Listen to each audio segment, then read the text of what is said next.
4 old guys sitting on a bench in a park. And these 3 old guys talking to each other. The guy says, man, I'll tell you what. He says, it's getting old. I don't know, man. He says, every morning at 7 o'clock, I got to get up and do number 1. And it's a real hassle. It's just a dribbling. It's just, oh, man. The second guy goes, man, I can relate to that. He says, at 8 o'clock every morning, I got to get up and go number 2. It won't come out. I have the most terrible time at all. And the third guy goes, man, he says, I get up at 7 and number 1, I go like a fire hose. He says, at 8 o'clock, I wake up, go number 2, and my colon's emptied. And they go, well, what's the problem? He says, I don't get up till 9:30. That's a problem for somebody. Oh, shit. I was following something I saw that. Where in the hell did that come from? I don't know. Okay. I looked at my note. All right. All right, where are we at? All right, tune back in, Darrell. We had a recent conversation with Keith Baker, wheelsman on the Anderson, and now we met him down at the docks in Toledo. You and I, most of us have seen that video by now, but he also handed you off a thumb drive with like 86 minutes of the conversation between Captain Bernie Cooper on the night of November 10th into November 11th, between Cooper and the Coast Guard. I didn't even know there was 86 minutes of conversation. You have listened to most of it, as I understand it, and what'd you find out? Where you at? This is sequential as far as it starts at about 7:30 in the evening and ends up early next morning. However, there's obviously a lot of dead air and stuff, so obviously you're not going to get, what is that, almost 10 hours worth of recording on 86 minutes. So it's, I don't know if somebody else has edited it or what, but there's some conversations that you just, at least with my bad ears, I can't understand what they're saying. A couple of ships are talking. I can't understand which boat they're talking about there. The whole thing is just completely fascinating. Before I go any further, I want to thank you because you, History Mystery Man, you know what I'm saying? It's subscribe and all that jazz. Oh yeah, don't forget to hit that like button and subscribe, folks, and comment if you will, because I'm telling you, a lot of these comments are very, very astute. Yeah, there's a lot of deep thought that goes into it. Yeah, our audience is very sharp, I've come to know. But this makes so much sense about what you're doing here. Where history and mystery collide, and as we probe its secrets, okay, for every answer we uncover, it brings up new questions, perpetuating the fascination of the Fitzgerald. It's never going to end. Yeah, I thought we were solving some things and getting closer to answers, but as you say, and you're right, all it does is bring up more questions, which is why we keep going. But this is why so many people are watching your channel, and it's growing by leaps and bounds. Everybody's enamored with the Fitzgerald, but what's enamored mean? Infatuated, smitten, captivated? Here's the one I like the best. Captivated.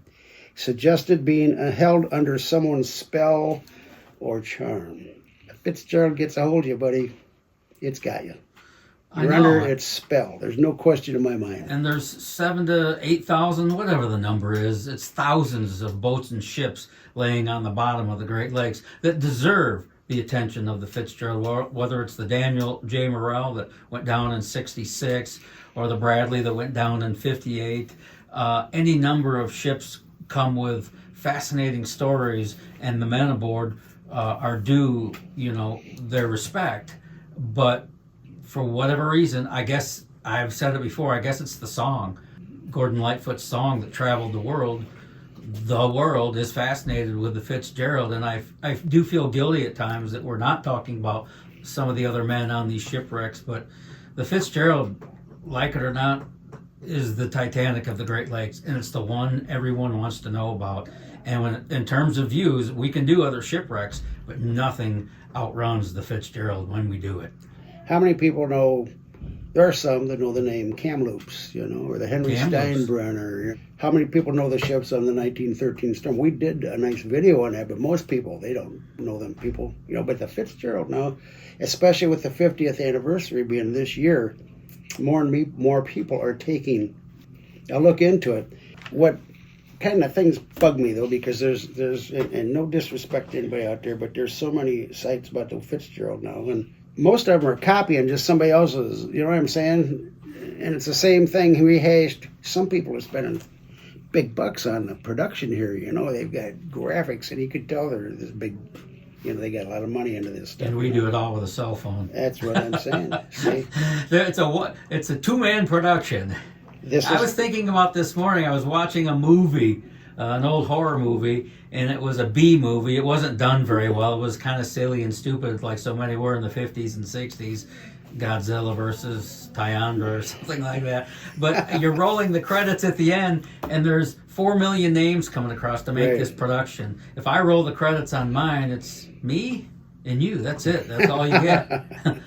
And yet you're one of the top sites out there on the Fitzgerald. Well, There's no question. Well, when you talk about new stuff to the table and everybody copying everybody, you have brought a lot of new stuff to the table. In fact, don't go off and die on me, because if you do, might prop you up anyway, like Weekend at Bernie's, man. keep you in the show. Yeah, we can tie some strings to your arms to make them flail every now and then. Hi, girls.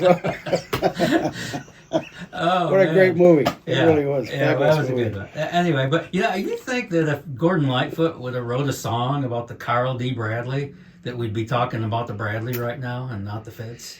Do me a favor. We'll do a little experiment. You say to me, when I point at you, you say to me, what's the secret of show business? Ready? What's the secret? Timing. Of course.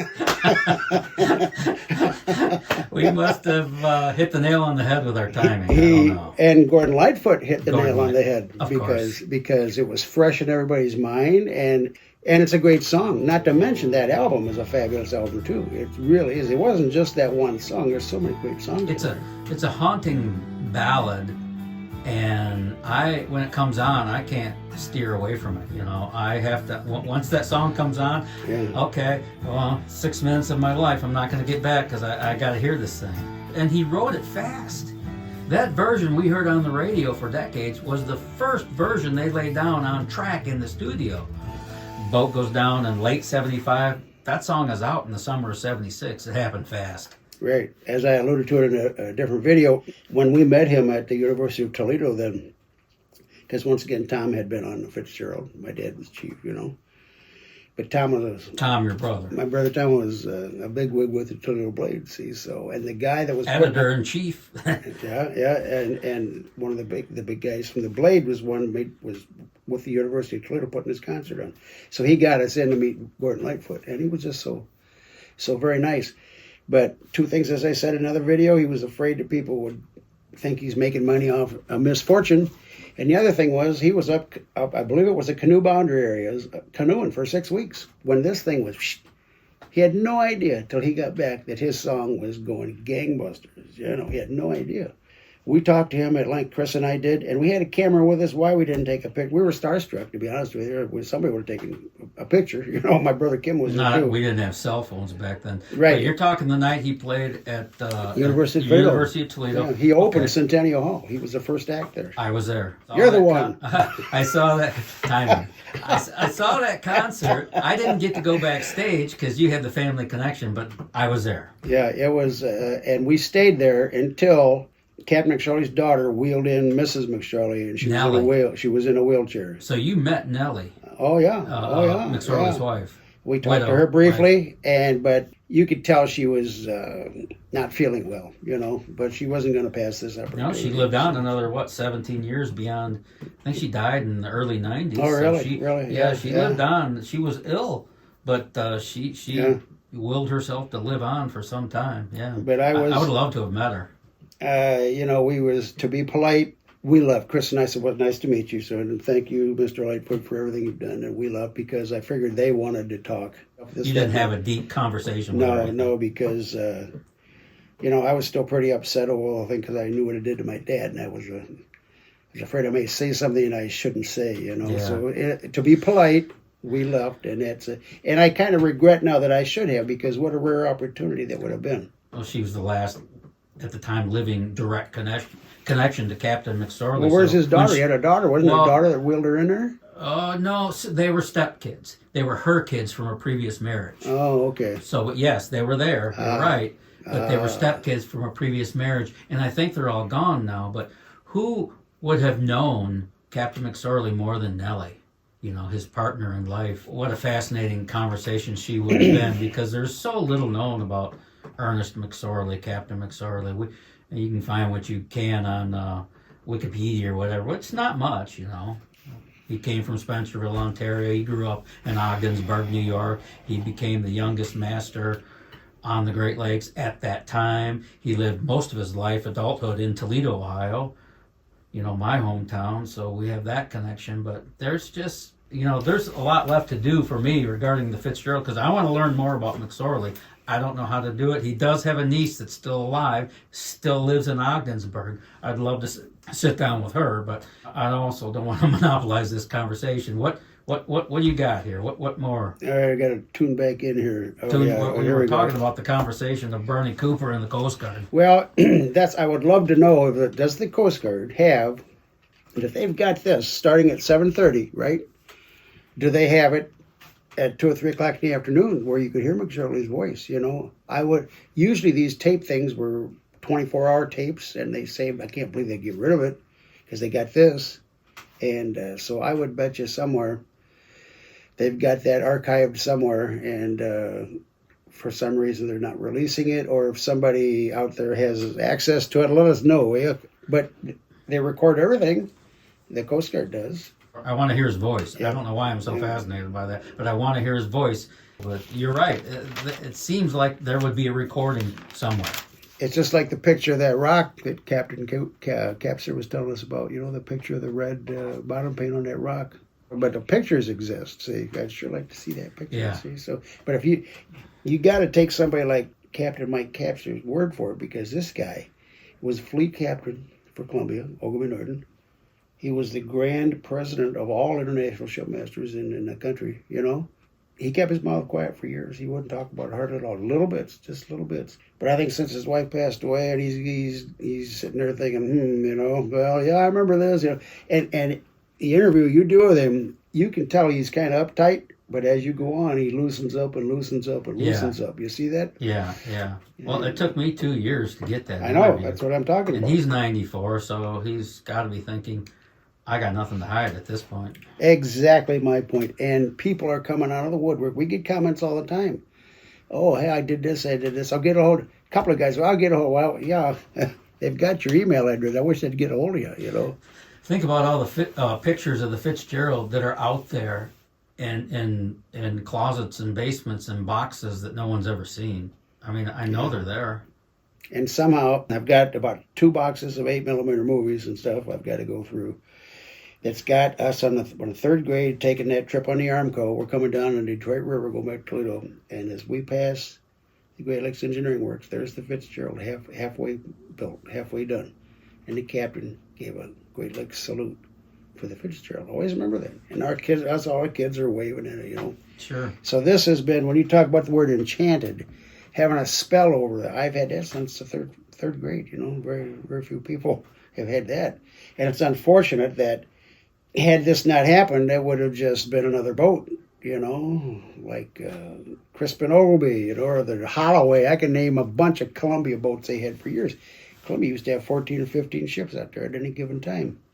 But you start building these bigger ones, and look at the Fitz, 26,000 tons taconite. Most of the boats were only holding 12 and 13,000 at the time. Now you got, what Keith Baker tell us? He said like 72 80-something thousand maybe or something. Oh my goodness gracious. Well, they don't have the forward superstructure, so they can cram more in them. Plus, they're 1,000 feet long. And how do you take one deckhand and swing them down on the swing and catch that line? Know what? He's got to run 1,000 feet to get the bow line, and then you've got to shift a lot of these boats. You know, a lot of the places the machines will shift for you, so you don't have to. But a lot of them, you got a mate or the wheelsman or somebody is on the winch, and you let the cable go, and you take it to the next bollard, and they back the boat up, and it's got to be lined up just so to get the cargo in there. So how do you do that with just one deckhand? This guy's got to be an Olympic runner, you know. In 1978, on the James A. Hanna 150-foot tug pushing and towing an oil barge, we had 4 deckhands on the tug, you know. We were 2 on duty, the other 2 were sleeping or whatever, and we alternated 6 on, 6 off constantly. But we had the manpower. We had 4 on the Steelton, and when you come into the Sioux, all 4's on deck, buddy. We come into the deck, all hands on deck. Mhm. And if you're off watch, then you're helping anyway. You know, it ain't like, well, I'm not going to, yeah, let the boat blow away. I'm not on watch for another 20 minutes. No, that ain't the way that works, you know. As I alluded to, the tape starts at, I call it tape, it's thumb drive, about 7:30, and this is where we're going to head right here. You can hear Cooper, Captain Cooper, say the last time that I talked to him was right around 7:10, okay? And